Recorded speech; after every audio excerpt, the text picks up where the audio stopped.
care if you're new, experienced, whatever the case may be. We're coming off of a tough year in this industry. Sales never been at an all-time low as far as number of units sold.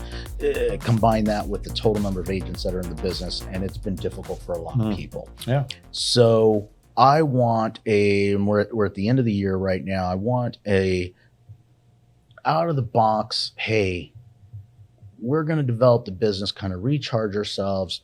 I don't want anything traditional. Don't tell me go knock on this many doors or go cold call this. Give me something non-traditional of, hey, agent, you're going to stay busy this way for the next however much time. That's interesting. That was a loaded question. Yeah, out of the box. Because I'm like, if it's out of the box, I should know it, and I should be doing it. So it's like but managing agents and managing a couple offices.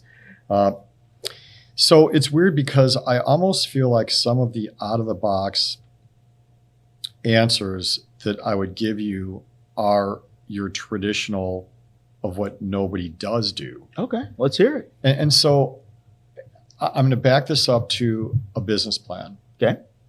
And I know it's not out of the box, but I've asked seasoned agents and new agents to put together a business plan. Okay. Most of them don't. I don't know how you can exist in a business where you are an entrepreneur. Okay. I've used that a couple times, right? In our conversation here, and you don't put together a plan to succeed. Right. So it's not out of the box. Okay. But it's a necessary component. So define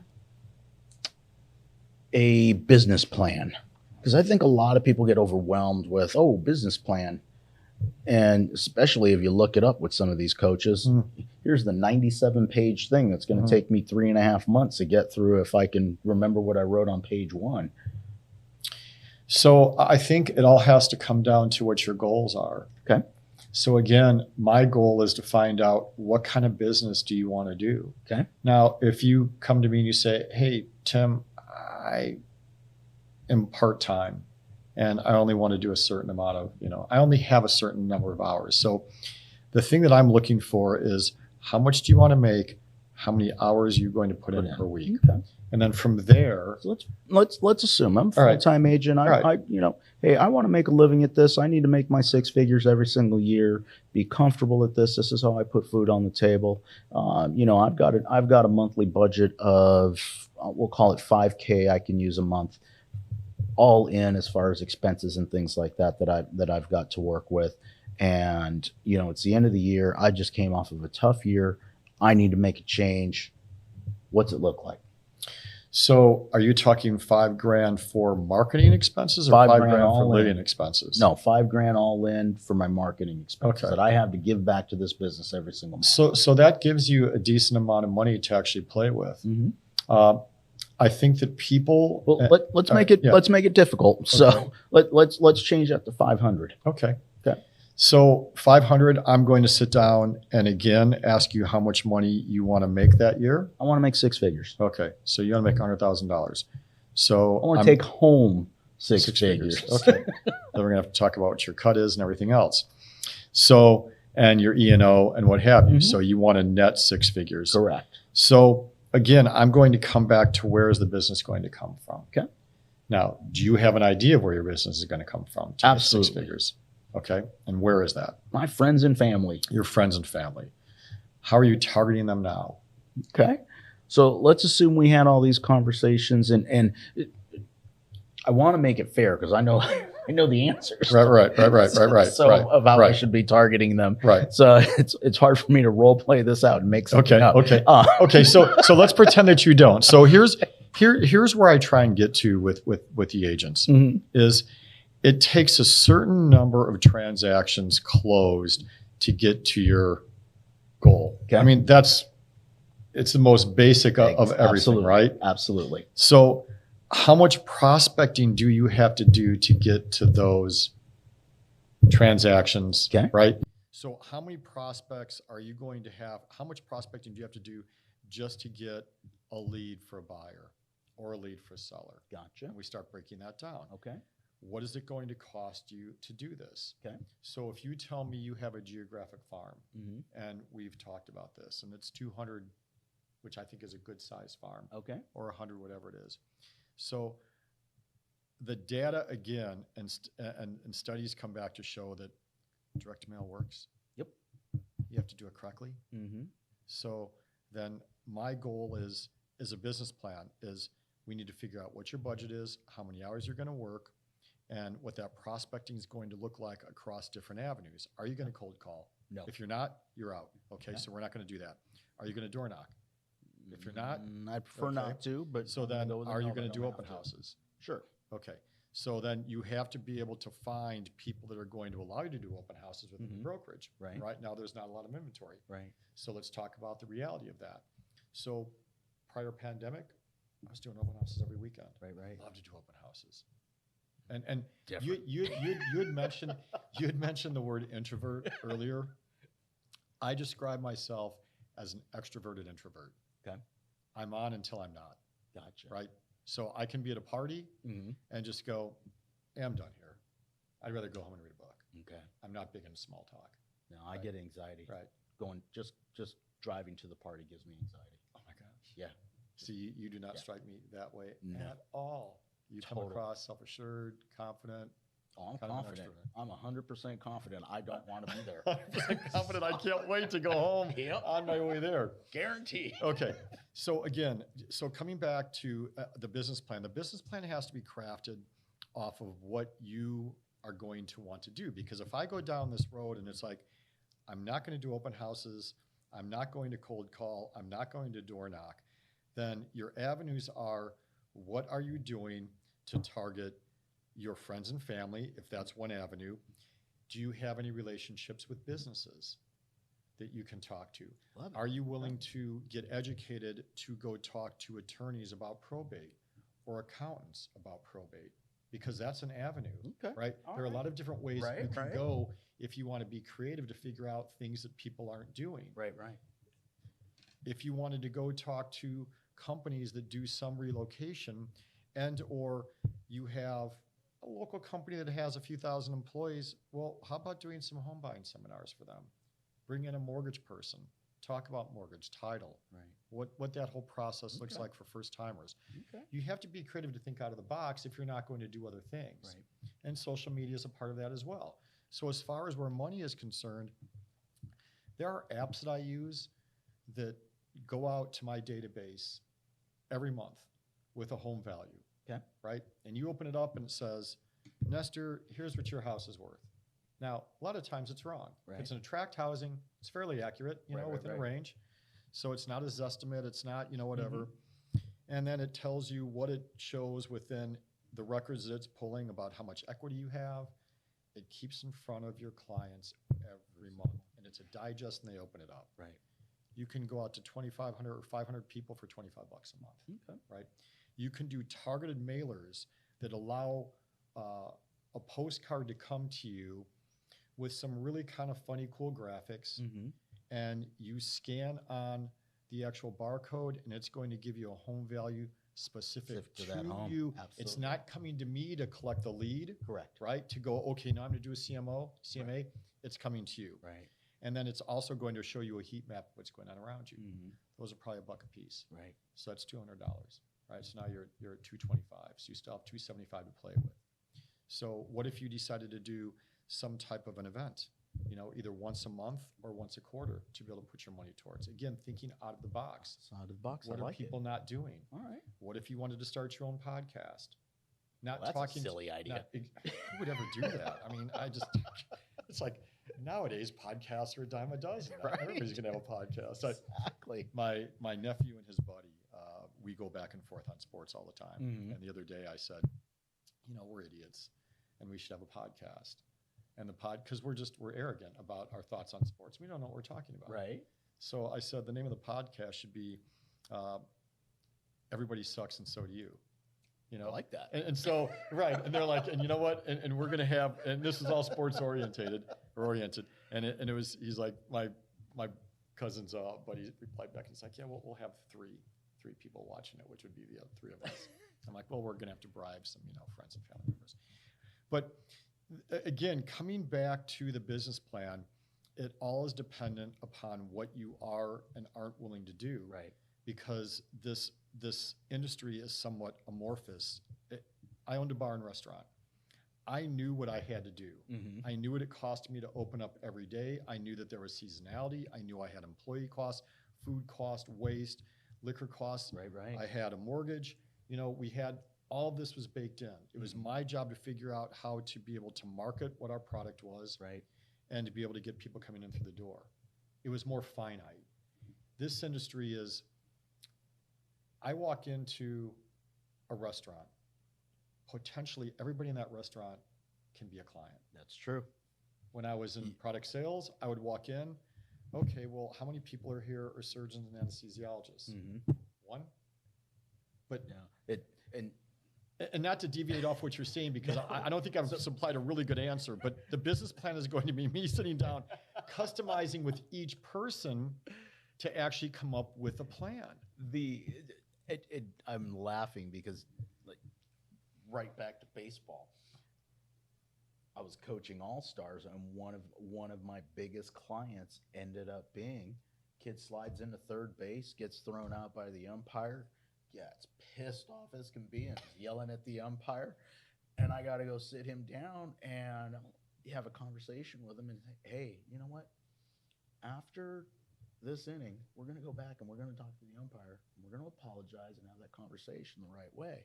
And now this was All-Star, so this was the first time I had had this young man.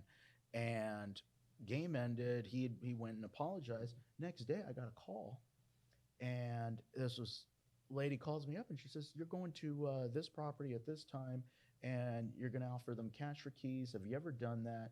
And I had heard of REOs, and I'm all like, yeah, but why are you calling me? And turned out that the father of the boy that slid into third base and did all of that stuff, which was watching me, saw what I did and liked how I handled the situation, ended up giving me an REO account. Awesome. Yeah. And awesome. He called later that day and, hey, did they call you from the bank and are you all set? Right. Yeah. Right. 25 listings later, I was like, best slide in the world. Right. The umpire You need to slide more often. Exactly. And you need to, can I hire you two to stage this? My point is, to your point is you never know. You truly never know where that next client's coming from or what the situation's going to be. But outside the box and some of the things that I would look at, I had this conversation with some of the agents just a couple of days ago. I said, you know what, we're at the end of the year, Christmas cards, everybody's doing them and this and that. And I said, here's the deal. I challenge you from now to the end of the year, find 100 people that you're appreciative of for any reason. It didn't have to be because of this year. It could have been from a life-changing experience. It could have been from something that happened years ago to whatever. That's interesting. Write them a note. And even if you don't know them and they created a life-changing experience for you, write them a note, figure out where the heck they live and get it in the mailbox and drop it to them. And I said, of those 100, you're going to be amazed how many are going to end up showing back up in your life later on with deep, meaningful conversations to lead you to something else down the road. That's the universe. The universe talks when we throw it out. Got to throw it out with intent, but you don't necessarily have to expect. But when you do the right things out there, the right things do come back. You just have a little faith, write your notes. Well, it's, part of sales, not part of it, all of it is you just have to show up. Yep. You have to show up, right? So if you're in real estate, you have to be out there letting people know that you do real estate. Mm-hmm. And then you have to be able to demonstrate knowledge that you know what you're talking about in real estate. So do you do cards? Yeah. So I do holiday cards every year, handwritten. Yep. Right? Everyone is handwritten, hand addressed, stamped. It's not something that is computer generated. It's not a postcard from a printer. People do not get mail anymore personalized to them. They don't. They will open it up. Yep. So this gets into a deeper dive for probably a different day. But when you talk about doing things out of the box, if you're going to a farm or particular area and I'm going to try and reach out through using direct mail. Whatever my message is going to be, right, in my farm better vary based upon my demographic. Yep. If I'm reaching out to you, my message is going to be different than it is somebody in their 70s or 80s. People don't think about that. They don't. And that's make it target generic. marketing. And, Right. you know, one of the things that we have available to us now and at our fingertips is what is it that you're interested in? I mean, you literally can figure out every single person out there to a certain extent. What are some of the interests? What are some of the desires? What are their buying patterns? Things that data is out there. It's always been there, but it's now more available to us more than ever. And having that message, we can talk all day about hiking. We you know, you and I can have conversations and you know, we can go from this trail to this trail to this mountain to the, you know, this place. Different podcast. Right. And have that conversation. And at the end of the day, we can develop a relationship. Now we're both in the business, but if one of us wasn't in the business, we can develop a relationship off of that. Oh, there's no doubt. Yeah, and that can translate straight over to a, you know, thinking of doing something. Yeah. You know, How many of your clients are friends? And I'm not saying they were friends first, but they became friends afterwards. oh gosh, almost all of them. Exactly. Yeah, almost. It's the all same of them. thing. Yeah. Right. I have personal relationships with these Yeah. people. And so there's a reason. They're buying you as a person. Right. And again, that comes back to the trust factor of what we do. But it's... Pardon me for interrupting. Sure, please. But I think part of it is because of you're coming out with transparency and being authentic. So, you know, you ask the question, how many of those people remain friends or become friends after the transaction? And I think a lot of that has to do with because we're in a place where we're being authentic and transparent out there, those are the people that we're attracting, and they like us, we like them, and it naturally it naturally creates a relationship versus the old school way of pretending to be something you're not. And you can't figure out why everybody's fighting and feuding the entire time during the transaction, and everybody hates each other when it's done. Like, how'd that happen? As a realtor, I train my agents. I said, you have to know your side of the transaction. You have to know the other side of the transaction, because you may be having to be the person that puts that whole deal together in the end. You have to hold it all together for the parties involved, right? You have to get your client what they want, and you know that the other people want the same thing that. I mean, that's a different discussion. It is. And we hear it all the time. I consider it a marriage, and you know, how do you have a successful relationship with your spouse or your partner? You know, well, I give 50%, they give 50%, it equals 100, and we're good. No. You give 100%, and if they fall short, you still give 100%, or they give 100%. That's how it works, and that works the same way in our industry. Hey, you know what? That so-and-so agent on the other side is not doing what they need to be doing. We still need step to it up. still need to get this done. You step it up and you take over. Yeah. Not take over, but you help them out. Yeah. You still remain 100%. None of this, hey, I did my part, now you, sorry. We're in this until the end. So you've got to do everything you need to do to make sure that this gets done. If that other person falls short, they fall short. That's life. And that's going to happen, and it happens. Happens frequently. It happens frequently, and it happens in a lot of things that you do in life. Yeah. Where you know that is a situation where it's important to recognize it, and then it's important to take action in such a way that isn't going to be antagonistic. But I know you've had this happen. I've had instances where realtors on the other side have reached out to me in a transaction to ask me what to do. And now you think about this. You can have the wrong realtor on that side thinking, oh, I could really try and game this to my advantage. It's like, no, I'm going to educate them. Right. Because I want them to be better at their craft. I'm learning along the way, helping them as well.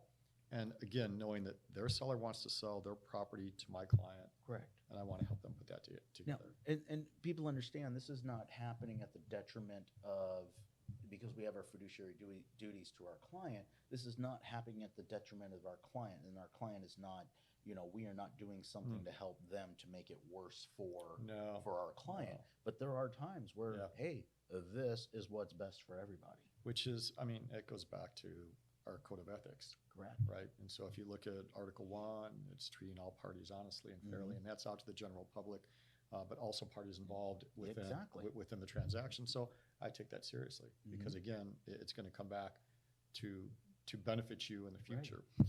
The other thing that I would come back to when you asked me about something out of the box, and I know this is going to sound strange, but I feel like it's lost. Dress for the part.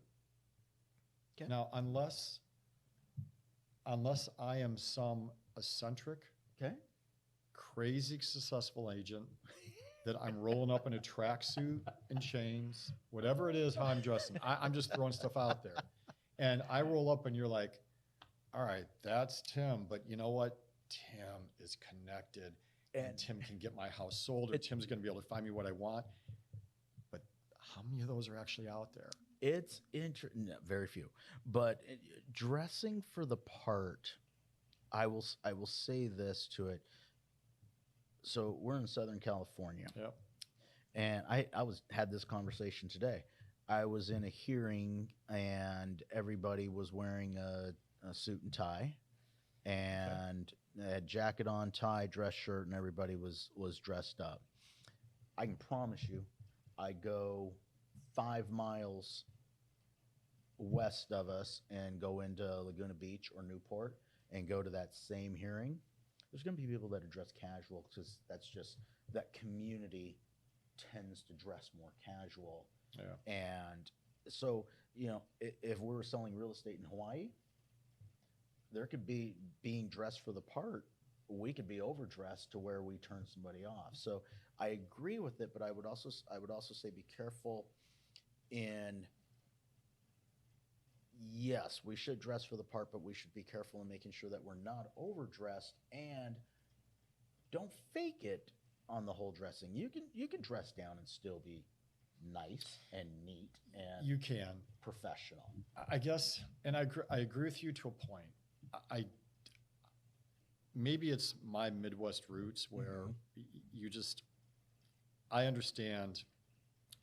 Let me back this up a bit. You can be, and I've experienced this, doing up desk, where somebody walks in and they're dressed in board shorts, tank top, tatted out, flat brim hat, and a lot of agents will dismiss them, and this person could have started tap out, something like that.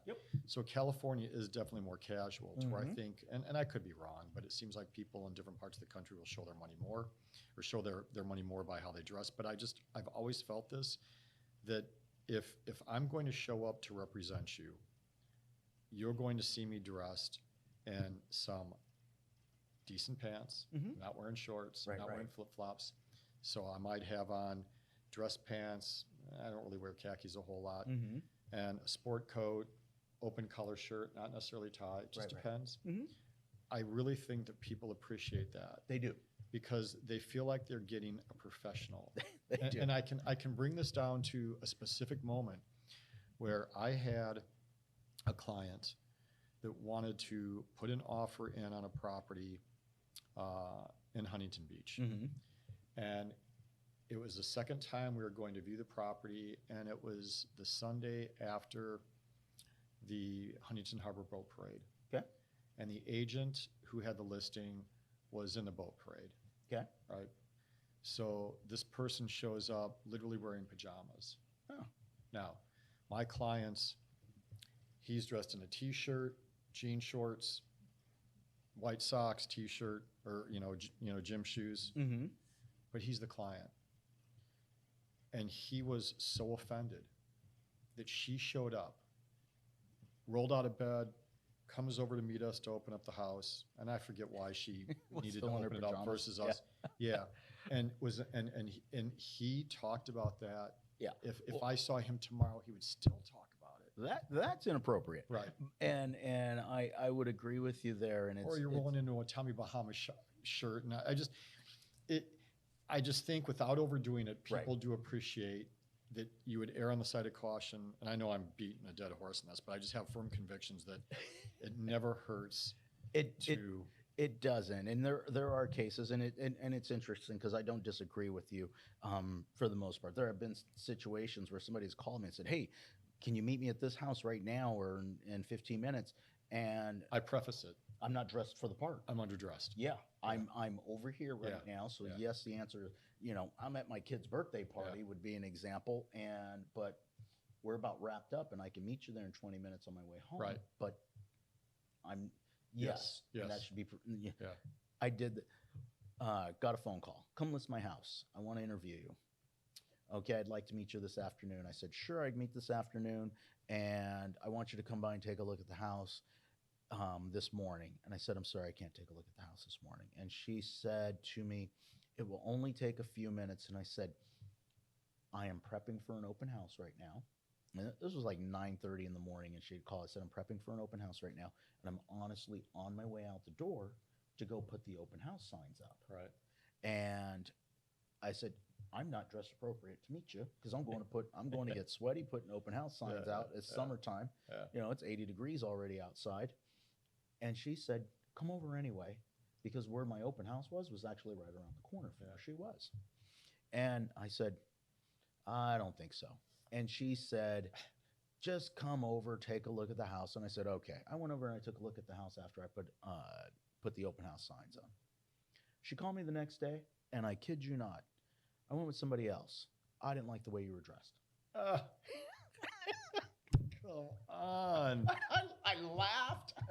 And at the end of the day, and here's reality. This was somebody who wasn't going to hire me to begin with. Yeah. She just needed information from me. Yeah. Because the one thing I did, you mentioned it earlier, I know my numbers in this community, and I knew the area. Yes. She wanted my numbers and she wanted my information, and she was giving it to somebody else already. Yeah. She just needed a reason not to. And I remember her calling me, and I started laughing. She said, why are you laughing? I said, yeah, why am I laughing? Yeah, I told you so. Anyway.